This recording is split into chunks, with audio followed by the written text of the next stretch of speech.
Good morning. So today we will revisit a lesson we did some months ago. It's not something new, but we will learn something very, very important that you may have forgotten. So let's talk about Moses. Who remembers him? Okay. Who was Moses?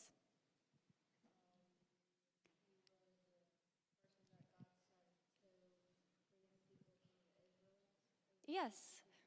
So he was chosen by God since he was a baby to be a deliverer for his people in Israel. So what is a deliverer?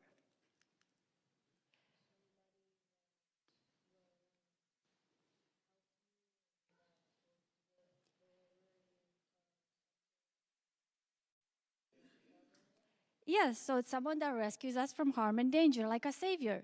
So if you remember from our story, God showed us how powerful and mighty he was through the plagues he brought upon Egypt. How many plagues did God bring on the Egyptians? 10.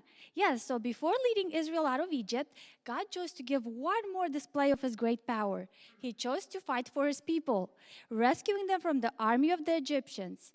He did this so that all the nations would fear him, so that all the people of Israel would trust him as their strong deliverer. So Moses led the people out of Egypt. But God told Moses one thing. He said, you have to take the people back because I want to do something great through that. Why do you think God told him to go back? Yes. Because he wanted to trick Pharaoh to attack. So God wanted to teach the people of Israel that when trouble arises, God is still in control. He plans trouble to show his great glory and power. So when Pharaoh saw the people, he thought they were lost. So he took his chance, and he was so mad at Moses that he took them out of Egypt.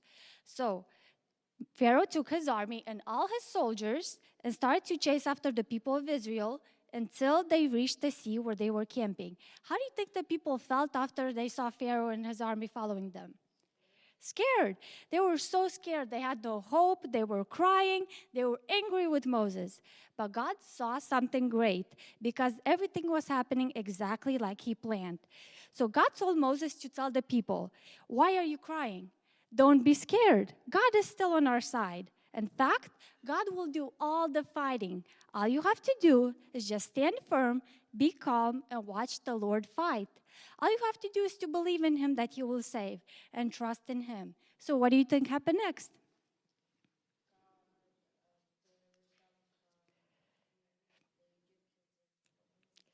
Yes, so God split the Red Sea. So all night they walked on dry ground with water like walls on each side, and God was with them. So let's go back in time really quick and pretend we were with the people of Israel and we are seeing this great thing happening in front of us. We see the Egyptians chasing us, and all of a sudden the Red Sea splits in half. And we walk with the people on dry ground. How would you feel at the moment as you're walking with the people through the Red Sea? Amazed, in awe. You probably see whales on each side or fishes too. But as you cross, you can't help but think how great and powerful God is. So after the people of Israel crossed the sea, morning arrived, and Pharaoh with his army began to chase after them through the Red Sea as well. So guess what happened next? Yes, so God caused their chariots to go out of control, and they understood that God was fighting against them for the people of Israel. So they tried to go back, but it was too late. The walls of the water came down, and not a single one who entered the sea survived. So after God rescued his people, they sang praises to God. They understood something very important that day that I want you to remember.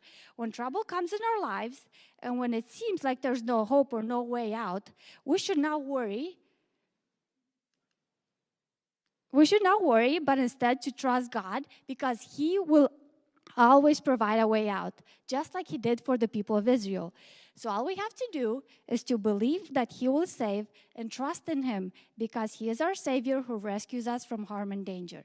So I want you to remember this important lesson because next week at VBS, we will learn much more about God and that where he guides, he provides. Thank you.